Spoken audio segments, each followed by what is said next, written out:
A warmer from the low. Welcome to lovely Las Vegas for Coast to Coast Hoops with myself, Greg Hoops Peterson, now part of the VSiN Family Podcast. We've got a tremendous podcast for you as we're going a little bit more Xavier-centric today as Paul Fritschner, he does great work over at the Big East Digital Network. Top of that, he does a great job calling all things Xavier, not just their college basketball teams, but top of that, if you're a fan of baseball, soccer, what have you, he does it all. He does amazing work over there, and we're going to be chatting with him about what we can expect from Xavier this year. It's very much a new-look team. Are they going to be trying to go up-tempo much like they did a season ago? Are they going to need to throttle things back a little bit as well? They're dealing with a pair of players as well, and Jerome Hunter and Zach Fremantle, that we were thinking were going to be big cogs for this team. They are injured, and there's big-time question mark as to whether or not they're going to be available at all this season. So we are going to be talking about that with Paul in segment number 2, and we're also going to be taking a look at just the general lay of the land in the Big East. So it's going to be a lot of fun there. And here in segment number 1, did not see a lot in terms of news and notes in college basketball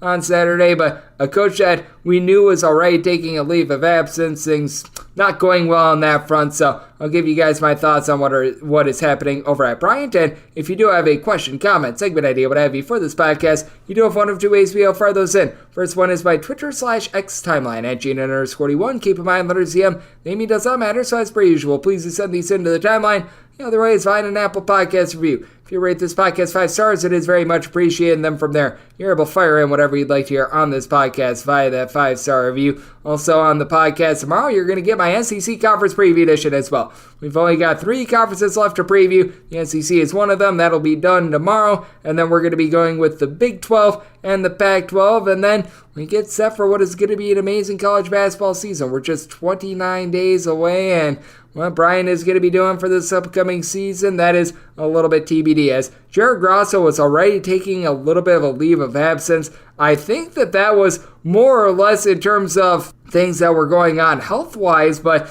he has now been arrested as there was a little bit of a situation that happened in the very early days of October. I think that this was October 1st, where there was a bit of an accident. Jared Grasso left the scene, and now he has been arrested. Now, it's a lot more like misdemeanors and everything like that. I don't think that there's anything in terms of like some super duper heinous crime that is going down, but I mean, there was a failure to stop accident that resulted in damage to a vehicle, and Jared Grasso left the scene. So that's not great to say the least, and I apologize if I got anything twisted. I am going off of just a little bit of a local report there from the North Smithfield Police is where we're going there, but I mean, man, it is not terrific to say the least. And Phil Martelli Jr., yes, the son of that Phil Martelli, who, ironically enough, his father, Phil Martelli, is right now the interim coach while Juwan Howard is going through some health things over at Michigan.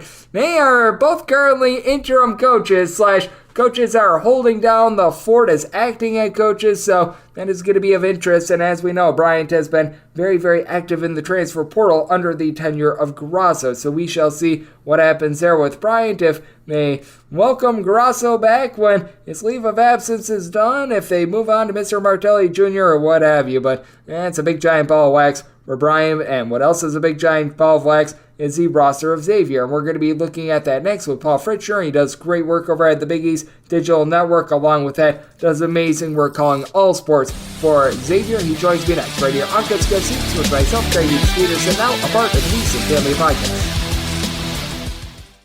Are you ready to become a winning sports bettor? Schedule a call with SBIA to find out how their service can make you a long-term winning player. They've developed an innovative algorithm that maximizes units return, and they are so confident in their system that they offer a money-back guarantee. Sign up by October 31st and get their MBA package at no cost until they reach 10 net units. They treat sports betting like a business. So if you want to learn how to make your sports betting dreams a reality, visit them at SBIA1.com and check them out on social media at SBIA Sports. We're back here in lovely Las Vegas for Coast to Coast Hoops with myself, Greg Hoops Peterson, now part of the VSiN Family Podcast, and it is great to be joined by this man as we head out to the lovely city of Cincinnati, Ohio. That's where we find Paul Fritschner. He does a tremendous job over at the Big East Digital Network. On top of that, I know that he is Mr. Xavier. Whether you like Xavier baseball, Xavier basketball, you go down the list of all their sports, he is there on the mic calling it all. Does an absolutely amazing job on that front. And you're able to follow him at easy enough, his first and last name on Twitter/X. Paul Fritschner, that last name is spelled Fritschner all together. And Paul, great to have you aboard. Thank you. Hey, absolutely, Greg. Thanks for having me. The SCH there, I'm glad you caught it because that's what trips a lot of people up. You come over and we're the only Fritschners in the world, so it's great for personal branding. But I appreciate you giving me this shout out, and it's great to talk to you as always. Oh, absolutely. I'm a man from the great state of Wisconsin, so you get a lot of those German names out there. So I have a lot of experience with trying to decipher all of them. So it is always very much appreciated. Absolutely. And what is also appreciated as well is we're about a month away from the start of the college basketball season. And as we know, Xavier, they're going through quite a bit with regards to roster turnover from last year because Sule Boom, Kobe Jones, all those guys that were able to lead the way last year, they're now out of the fold. And they hit the transfer portal hard and heavy to bring in the likes of Davion McKnight and company. And how are things going with Sean Miller and just trying to be able to establish chemistry with the team? Because it is not the same team that we were able to see last year, but they do bring in a lot of guys that were top scorers and were very talented at the previous stops. Yeah, there's so much to talk about. So you try to pack in as much as you can, but there's so much that you can dissect with this Xavier team because like you said, Greg,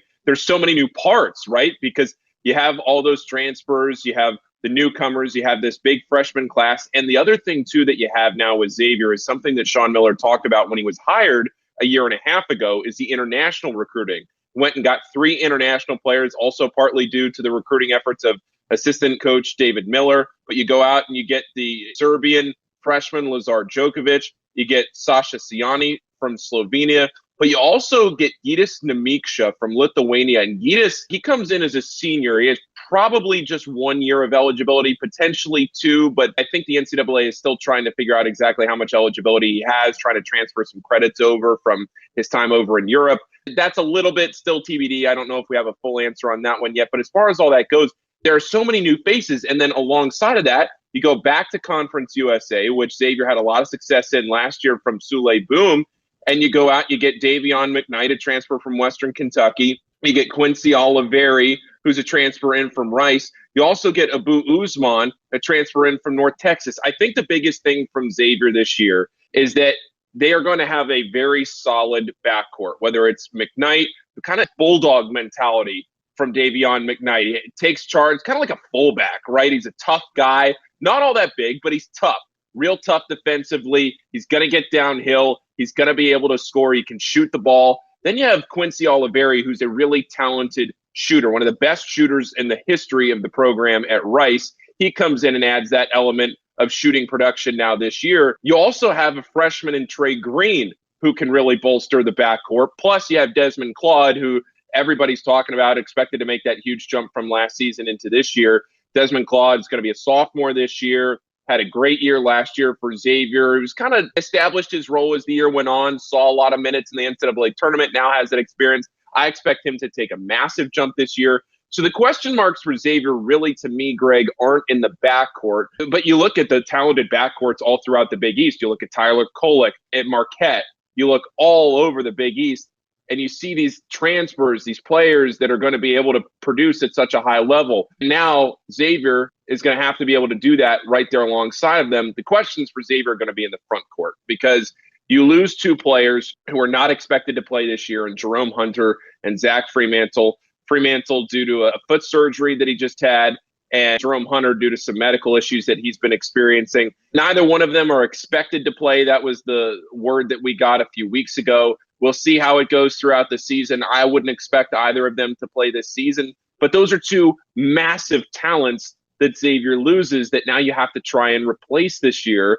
And those are guys that you're counting on because for as much, Greg, as we want to talk about the transfer portal, you're counting on those guys to produce, but you don't find out until late in the summer. Like Jerome Hunter, that happened in June. Zach Fremantle happened relatively recently. So you're counting on those guys. You didn't go and recruit in the transfer portal the way you might have if you had known from the very beginning that those guys weren't going to be available. So instead, you have to kind of shift around, do what you can to make those decisions. I think Xavier did a pretty good job about that. The other piece to this is Kachi Enze, a freshman, a relatively unknown product. I think he was a 3-star out of Pennsylvania. Didn't have a ton of film, wasn't a very popular recruit out of high school. I'm interested to see what his role is this year. But, Greg, I wouldn't be surprised if we were sitting here maybe next year going into next season's preview. If I'm lucky enough to be back on this show next year doing the same thing, I wouldn't be surprised if that was a name that we had circled as somebody that could take another big jump. I've seen a lot out of him that I really like.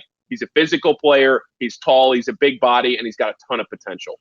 And I think that it is interesting that you bring up so many of these guys, and a lot of them are bigger guys that are going to be looking to fill the role of Zach Freemantle and Jerome Hunter, a pair of surprising guys that they were expecting to have in the fold. And for Freemantle, we don't know how long he's going to be out, but it's probably going to be the vast majority of the season. For Hunter, it sounds like he's just done for the year. So these guys are going to need to play big roles. As Paul Fritschner, he does amazing work over at the Big East Digital Network, along with calling all things Xavier, is trying to be right here on Coast to Coast Hoops. And with regards to just the roster that we have at hand, as we know, Sean Miller, he, unlike his time at Arizona, where I think that was fair to call Sean Miller a mid-tempo coach. Wasn't necessarily pushing the ball, but at the same time, Arizona was never really a slug. He really cranked up the tempo last year at Xavier. What do you expect out of the team this year? Because I think that the guy that I'm most intrigued by is Usman, coming over from North Texas, who played at the slowest pace in all of college basketball. Not necessarily a menace on the offensive end, but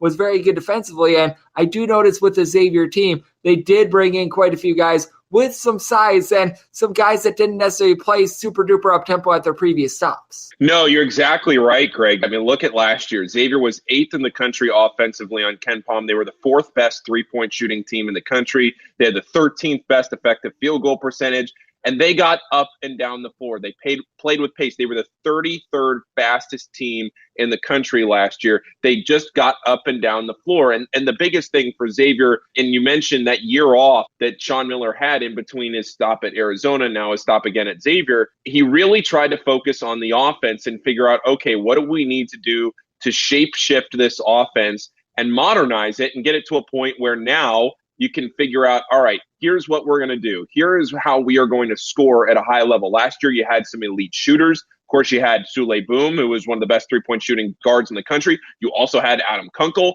You had Jack Nunji, who could step out and hit threes. Where is all of that production going to come from this year? And you're right, Abu Usman, I wouldn't characterize him as a massive offensive threat. I think he's a big body down there around the rim. I'm looking to see what kind of offensive production he gives Xavier. But one bigger body and an experienced player, he's a transfer, a European product, Gitas Namiksha. I think Gitas is going to be a big name that Xavier fans, Big East fans, college basketball fans come to know as this season goes on because he's experienced. He's not just a freshman transfer who's coming in. You can tell that he knows and understands how to adapt to a system pretty quickly. He's picked everything up pretty fast. Him being able to come in here and now play in that role. It's not obviously the same role that a guy like Abu Usman is going to play, but being able to come down here and contribute offensively is going to be a big deal because, to your point, Sean Miller has clearly picked up the pace. He clearly wants to go out and outscore you. And that's the biggest thing here is that last year, Xavier was 8th offensively, but they were 64th defensively. There were some games last year where, for lack of a better term, Xavier could just go out and flat out outscore you, right? They could just go out there and maybe the defense wasn't having the best night, but they could just outscore you at the end of the day. Can this team do that? Can they get enough consistent offensive production with so many new faces? I think they're going to take their lumps early. They have a tough schedule. They play Purdue. They go out to Vegas. I'm hoping I can get out there to Vegas, mostly to see you, Greg, also to watch some basketball. That'll be there over the F1 weekend. Then a couple of weeks later, you have Houston, you have Cincinnati. This is a challenging non-conference schedule. They're going to have to score. You look at a Matt Painter team. You look at a Kelvin Sampson team. You're going to have to score points to be able to beat those guys, especially down in the post when you're going against a guy like Zach Edey.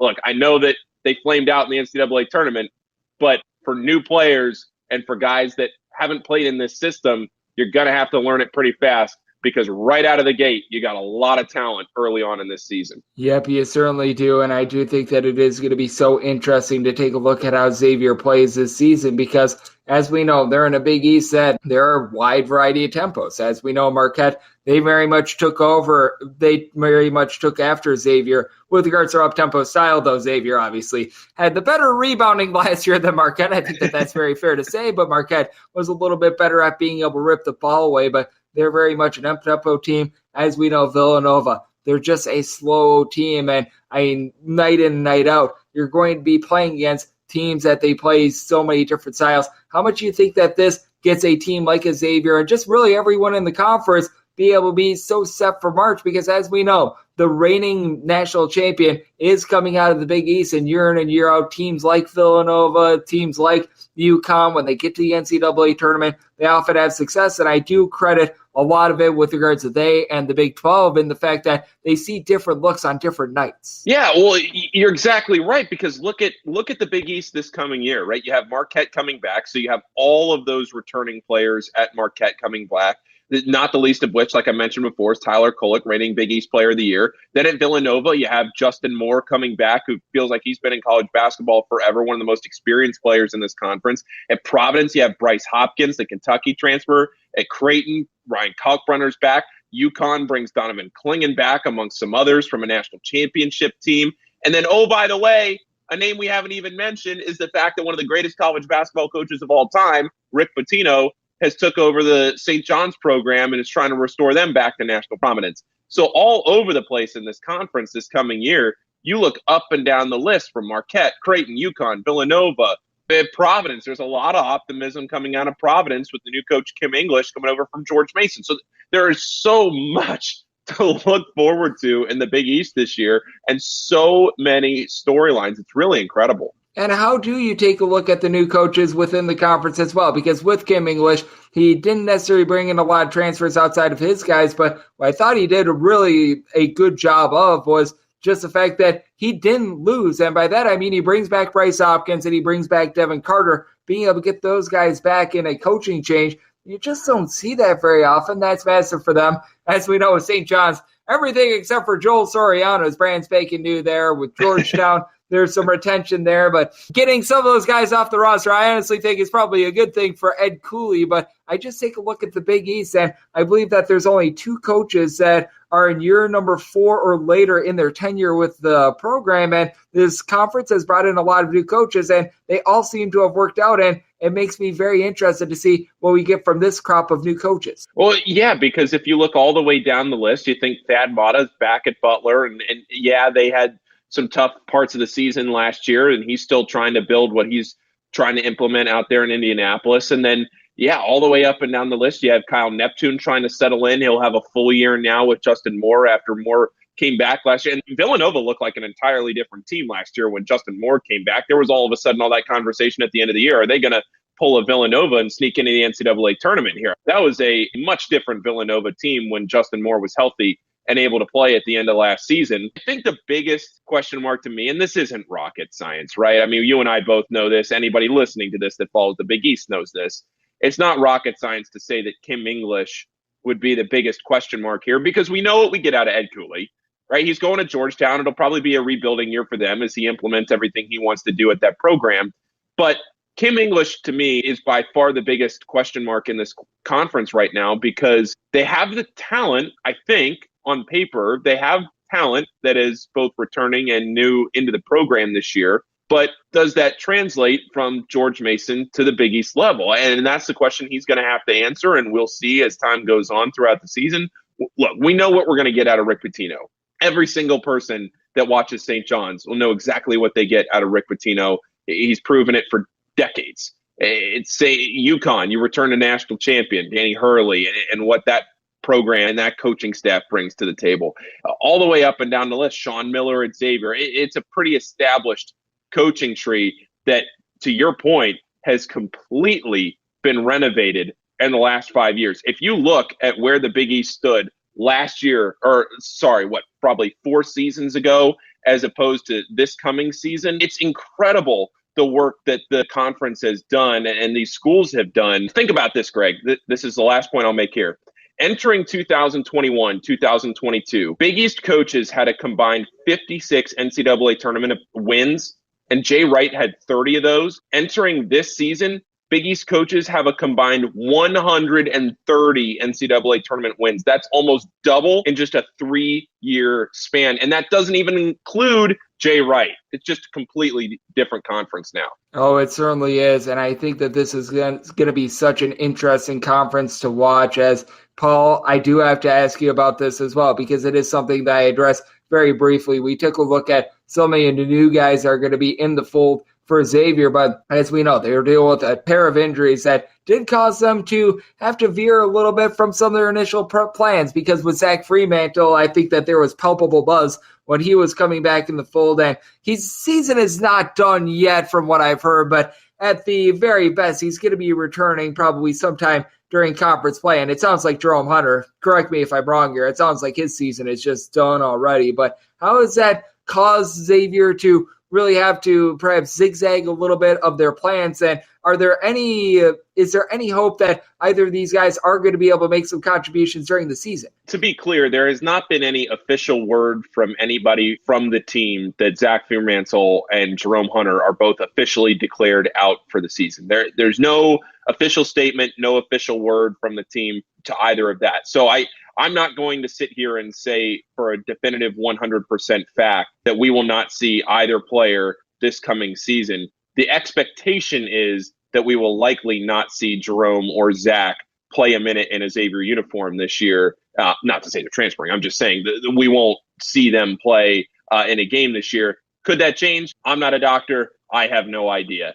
That's just the expectation. But as it relates to what they have done, like I said, it's frustrating for the coaching staff to have to go back now and reassess, all right, what do we need to do to fill those gaps so late as it relates to the transfer portal, where you're late in the summer, a lot of guys that maybe you would have already looked at to replace the production of Jerome and Zach maybe have already committed elsewhere. That's a tough situation to handle. I know the coaching staff has done what they feel like is the best possible job to replace that production. I think the biggest question mark from my end is that I think a lot of people are saying that Xavier has depth just simply because they have a lot of players. But if you remember last year in the NCAA tournament, Xavier had a lot of success at the end of the year because they were only playing 6 players. They had a very tight rotation. Everybody knew their role, and everybody played to it pretty much to perfection, and they made a Sweet 16. This year, you're talking about maxing out your scholarships. Yeah, there's a lot of players. Yes, you have a lot of depth, but what is the quality of that depth? Is it good depth? Is it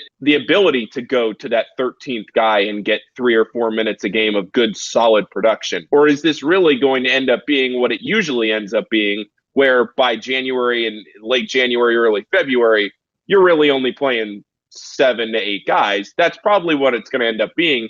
It just is the question of who are those 7 to 8 guys that we're going to have to answer, because so many of these spaces are new. You're only getting Cam Kraft and Des Claude. You're getting 2 players back from last year's Sweet 16 team. Two scholarship players. Everybody else, new.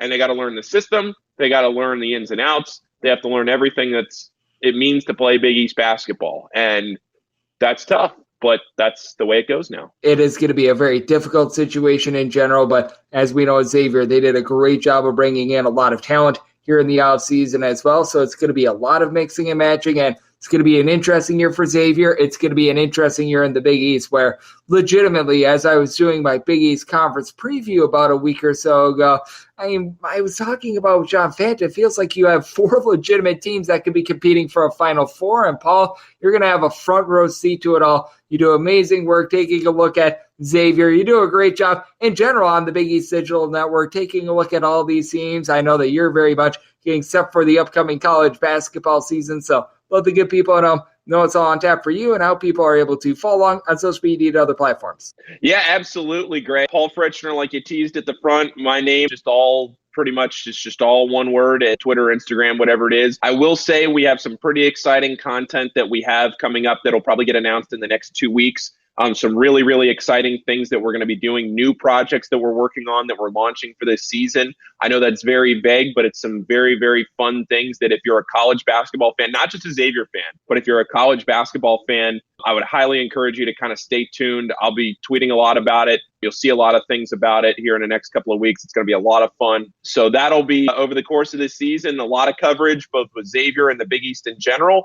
So I'm looking forward to that. For 1 month from November 6th, the first day of the season. It can't get here soon enough, Greg. I'm excited for it, and thanks as always for having me on the show. It is getting closer and closer. It is in the air, and as the temperature gets cooler, the action on the hardwood, it gets hotter. And Paul does an amazing job taking a look at this game that we all know and love of college basketball. So big thanks to Paul Fritschner for joining me right here on Coast to Coast Hoops, now part of the VSiN Family Podcast. And if you do like hearing from this fine podcast, Coast to Coast Hoops, you're able to subscribe wherever you get your podcasts, Apple Podcasts, Google Play, Spotify, Stitcher, and TuneIn. If you do have a question, comment, segment idea, what have you for this podcast, you have one of two ways to be able to throw those in. First one is my X/Twitter timeline at Junior_41. Keep in mind, letters CM, they mean does not matter, so as per usual, please send these into the timeline. Other ways, find an Apple Podcast review. If you rate this podcast 5 stars, it is very much appreciated. From there, you are able to fire on whatever you'd like to hear on this podcast via that 5-star review, and I'm with you guys every single day on this podcast. When it comes to the offseason, we're getting you guys these conference previews, and we're going to have the SEC conference preview up tomorrow, so getting you set there and taking a look at all that we're getting in terms of injuries, waivers, guys that will not be ready for night number 1. Then once we get in season picks and analysis, not every single game, every single day, so I appreciate you tuning in today, and I'll be back with you once again tomorrow. Thank you.